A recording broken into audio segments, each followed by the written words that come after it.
what's incredible is in 5 seconds flat, self-doubt can take over and rob you of your power and rob you of joy and rob you of your potential. Or in 5 seconds flat, you can actually use one stupid little trick to push yourself to grab it. When you talk about personality, so extroverts, introverts, a lot of us really, I know I did this, I was all wrong about what confidence meant. I thought confidence was a personality trait. I love this. Tell me more. I thought that people that are outgoing are the confident ones, right? And the truth is, confidence is not a personality trait at all. It's a skill. And a lot of the extroverted people that you know are actually very insecure. I used to be one of them. I used to be the kind of bossy, crass loudmouth that didn't believe in myself, that didn't believe in my ideas, that didn't have the confidence and the courage to really be the real me, who I am, who I'm not, flaws and all. There are a tremendous number of introverted people that feel uncomfortable putting the attention on themselves, but they're very, very confident in their ideas. They definitely believe in themselves. And so when you start to separate confidence not as a matter of personality, but as a skill that you can acquire, because confidence is the ability to move, in my opinion, from thought to action. Because when you're a confident person, you believe enough in yourself and your capabilities that you're willing to try, that you're willing to share. To me, confidence isn't the assuredness that it turns out, it's the willingness to try. And that was a huge insight for me. And what a lot of people don't know about me, although I share this on stage and I'm extremely open about this because this is a topic that's really important to me, is that the single most profound use of the 5-second rule is mind control. And I say that as a lawyer. I will tell you, you can use this stupid trick to cure yourself of anxiety. Yeah, I wanted to talk about that. So you struggled very profoundly with anxiety. So walk us through like some nuts and bolts of how you use the 5-second rule, because I think so my hypothesis and the reason we founded Impact Theory is that the world is living through 2 pandemics. The pandemic of the body, which everybody understands because it's so visual. Yep. Being overweight, dying of diet-related diseases such as diabetes and things like that. But because the second pandemic, the pandemic of the mind, is invisible, people don't realize how pervasive a suicide is, and I think it's the leading cause of death among young men. I mean, it's crazy. And then that there are ways that they can go about attacking that and fixing the problem. So walk us through that. Sure, I would love to. So first of all, I literally have struggled with anxiety my entire life. And anxiety, for this conversation, the way I define it is the habit of worrying spiraled out of control. You know, you may say that you are a worrier. That's not true. You have a habit of worrying. A habit is a pattern of behavior or thinking that you repeat without realizing it. So anxiety happens when that pattern of worrying about things spirals out of control, and now it starts to marry and manifest itself with physical sensations too. That's all that it is. I know that I say that's all that it is. Me personally, I struggled with anxiety, I think my entire life. It became quite acute when I was in my late teens and early 20s. I became medicated in the middle of law school. I took Zoloft for 2 decades. When our first daughter was born, who is now 17, the postpartum depression and the cascading panic was so terrible that not only was I medicated and couldn't breastfeed, but I couldn't be left alone with her. So when I say you can cure yourself of anxiety, I don't say that lightly. 4 years ago, after I had been using the 5-second rule to change my behavior, how I spoke to my husband, how I negotiate in business meetings, how I conduct sales, the kind of parent that I am, my health habits, my eating habits, curbing the drinking, I thought, I wonder if I can use this 5, 4, 3, 2, 1 thing to get control of my thought patterns. Not my behavior patterns, my thought patterns. Yes, you can. So we're gonna build this conversation. because I want to start with something we can all relate to, and that is, how do you stop worrying and how do you stop listening to self-doubt? This is how you're going to do it. So all day long, you're going to have moments where your thoughts drift, and I use that word on purpose. Because for me, there is a physical sensation when you start to use the 5-second rule and you start to wake up, not only on time in the morning, but you wake up to your life and the opportunities in your life. Your thoughts drift. Like, you'll just be hanging out with your friends and then suddenly you're like, I'm not sure that person likes me anymore. I haven't heard from my kids lately. I wonder if they're dead, or, as a check, like, you just start worrying about stuff. Why? Because it's a habit. Because when you're not paying attention, your brain shifts from you being a decision maker and paying attention to you just kind of spinning things on autopilot, and one of your habits is worrying. The second you wake up and you notice, holy cow, I'm talking some negative garbage to myself right now. 5, 4, 3, 2, 1. You've just shifted the part of the brain that you're using. You've shifted from the basal ganglia, which is where your habit loops are spinning, and you've awakened your prefrontal cortex. You've also interrupted that pattern.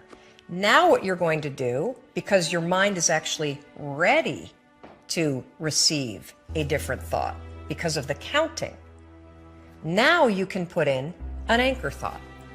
Like, if you have a mantra, if you've got a vision about the way that your business is going to turn out in 5 years, if you just have a thought that makes you really happy and proud, insert that. Now, why does this work? It works because of the counting. And I'm not kidding. We know, based on research, that positive thinking alone, not effective. In some instances, trying to force yourself to think positive can actually make the worries worse. Why? Well, the reason why is because it's really hard to just change the channel. What we have to do first is basically interrupt it and turn off the TV, and then turn it back on with the prefrontal cortex awakened. So the counting is essential. And so you can start using this today. You catch yourself talking garbage to yourself, because we all know if I were to put a speaker on your head and broadcast, you'd be sitting here in the audience, you'd be in an insane asylum, because the crap that you say to yourself is insane. And the problem is we listen to it.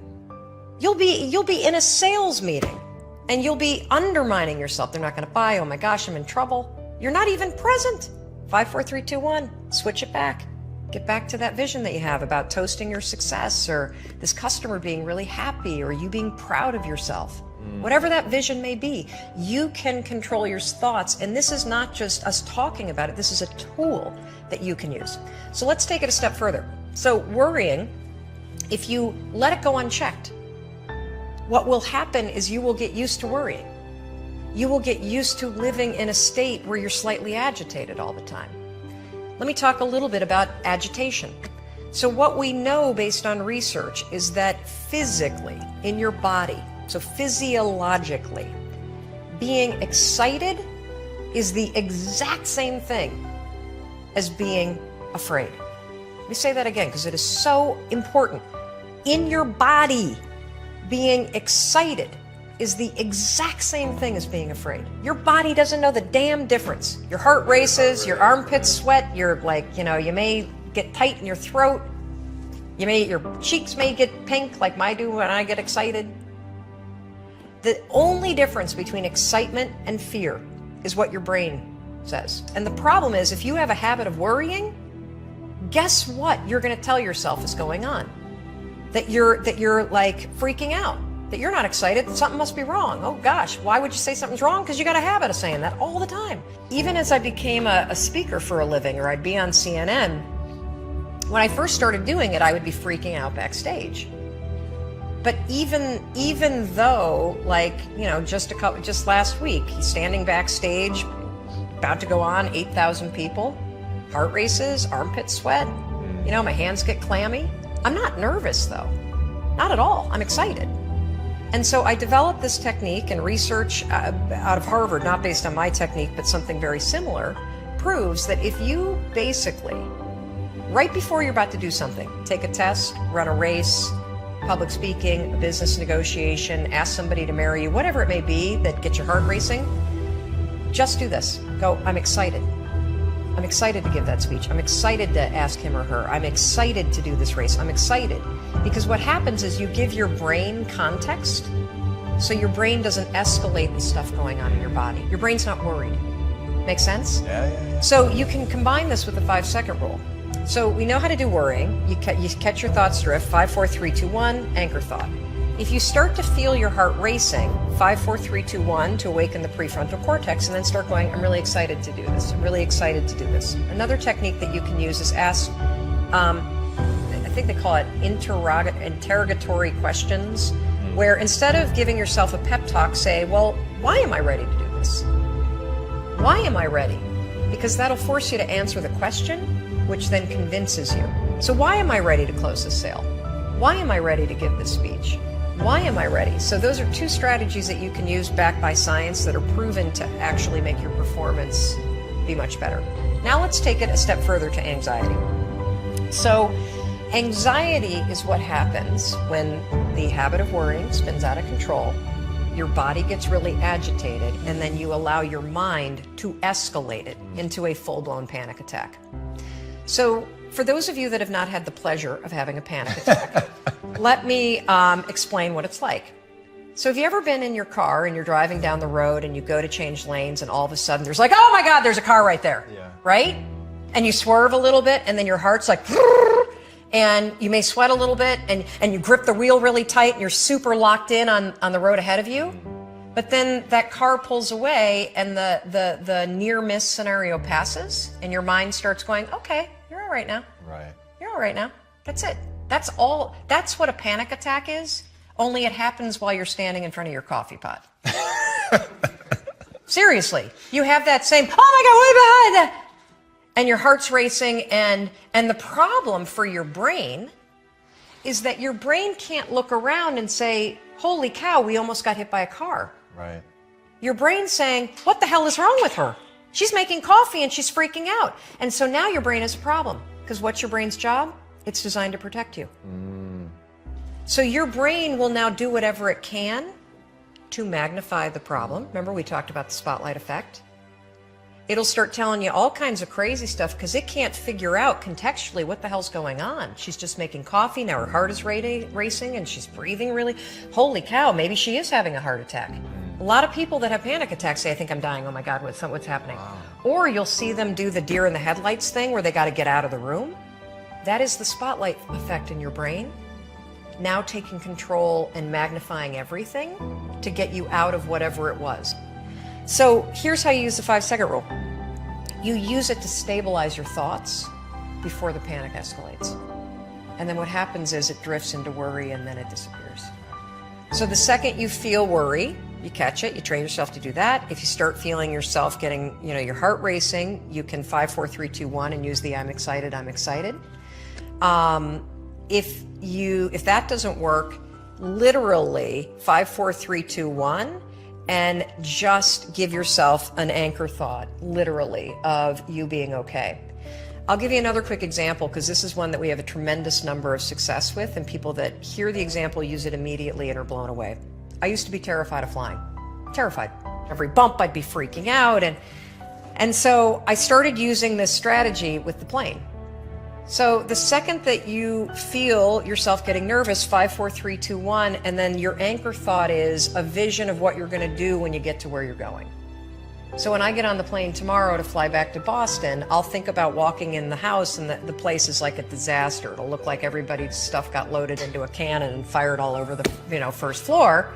And so if we hit turbulence, 5, 4, 3, 2, 1, I'll think about that vision because cognitively for my brain, if I'm walking in the house and it's a disaster, the plane made it.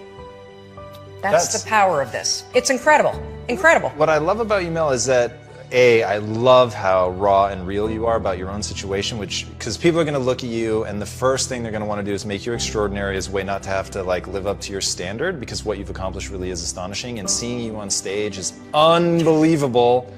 Unbelievable. You're so good at that, and I know that it comes from working your ass off, but wow, it's very, very impressive. Thank you. But then that you use techniques, that you've got answers for, how have I done this? I've done it like this. And I've had guests sit across from me that's not their shtick, right? They have done truly extraordinary things with their life, but they seem just totally blind to how they did it. And the fact that you can walk people through it is so cool. Well, I think we're all flawed. And that's the beauty of who you are. And instead of trying to make yourself perfect in every area, it's so much easier when you accept the things that you're terrible at, or that are your weaknesses, or that are the things about your wiring. Look, if I were diabetic, I would take insulin. I happen to be somebody that's wired for anxiety. No big deal. So figure out how to, instead of fighting those things, actually trick it.